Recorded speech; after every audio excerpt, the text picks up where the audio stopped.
Satyabama Institute of Science and Technology, Chennai and Sriperumbudur.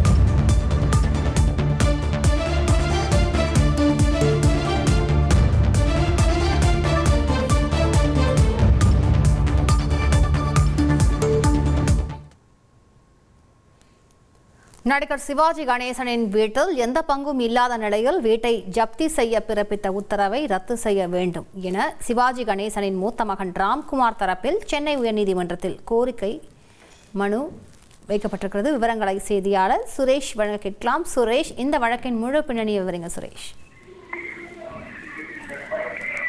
நடிகர் திலகம் சிவாஜி கணேசனின் பேரனும் நடிகருமான துஷ்யந்த் அவர் மற்றும் அவருடைய மனைவி அபிராமி ஆகியோர் பங்குதாரர்களாக இருக்கக்கூடிய ஈசன் புரொடக்ஷன் நிறுவனம் சார்பில் நடிகர் விஷ்ணு விஷால் நடிப்பில் ஜெகஜால கில்லாடிங்கிற படம் தயாரித்தார்கள். இந்த பட தயாரிப்புக்காக ஜனபாக்கியம் என்டர்பிரைசஸ் என்ற நிறுவனத்திடம் 3 கோடி ரூபாய்க்கு மேல் 3 கோடியே 74 லட்சம் ரூபாய் கடன் பெற்றிருந்தார்கள். இந்த கடன் தொகையை திருப்பி செலுத்தாததை அடுத்து வட்டியுடன் சேர்த்து 9 கோடியே 39 லட்சம் ரூபாய் செலுத்த வேண்டும் என்றும் அதற்கு ஏதுவாக இந்த ஜெகஜால கில்லாடி படத்தினுடைய அனைத்து உரிமைகளையும் ஜனபாக்கியம் நிறுவனத்திற்கு வழங்க வேண்டும் என்றும் மத்தியஸ்தர் உத்தரவிட்டிருந்தார்.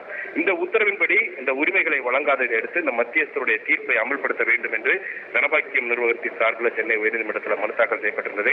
அந்த மனுவில் இந்த வழக்கை பொறுத்த வரைக்கும் ராம்குமாருடைய மகன் துஷ்யந்த் ராம்குமாரின் மகன் துஷ்யந்த் என்ற காரணத்தினால்தான் இந்த கடன் கொடுத்தோம், அதனால அவருடைய ராம்குமாருடைய தந்தை வீடான சிவாஜி கணேசனுடைய வீட்டை ஜப்தி செய்து பொது ஏலம் மூலம் விட்டு அந்த தொகையை எங்களுக்கு தர வேண்டும் என்ற கோரிக்கை அந்த மனுவில் வைக்கப்பட்டிருந்தது.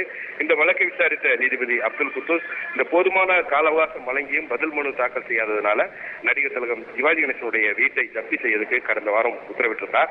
இந்த நிலையில இந்த வழக்கு இன்றைக்கு மீண்டும் விசாரணைக்கு வந்தபோது ராம்குமார் தரப்புல சிவாஜி கணேசன் வீட்டில் தனக்கு எந்த ஒரு பங்கும் இல்லை என்றும் தனது சகோதரர் நடிகர் பிரபு பெயரில் தான் இந்த வீடு இருக்கிறது, அதனால் இந்த ஜப்தி உத்தரவை ரத்து செய்ய வேண்டும் என்று கோரிக்கை விடுக்கப்பட்டது.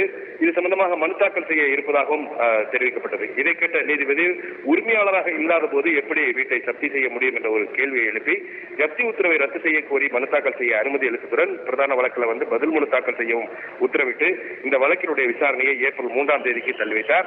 இதற்கிடையில இந்த செய்திகள் மூலமாகத்தான் இந்த வீடு சிவாஜி கணேசனுடைய வீடு என்று தெரிந்து கொண்டதாக குறிப்பிட்ட நீதிபதி பிரச்சனைக்கு தீர்வு காண முயற்சிக்கும்படி இருதரப்புக்கும் அறிவுறுத்தினார். விவரங்களுக்கு நன்றி Suresh. Satyabama Institute of Science and Technology, Chennai and Sriperumbudur.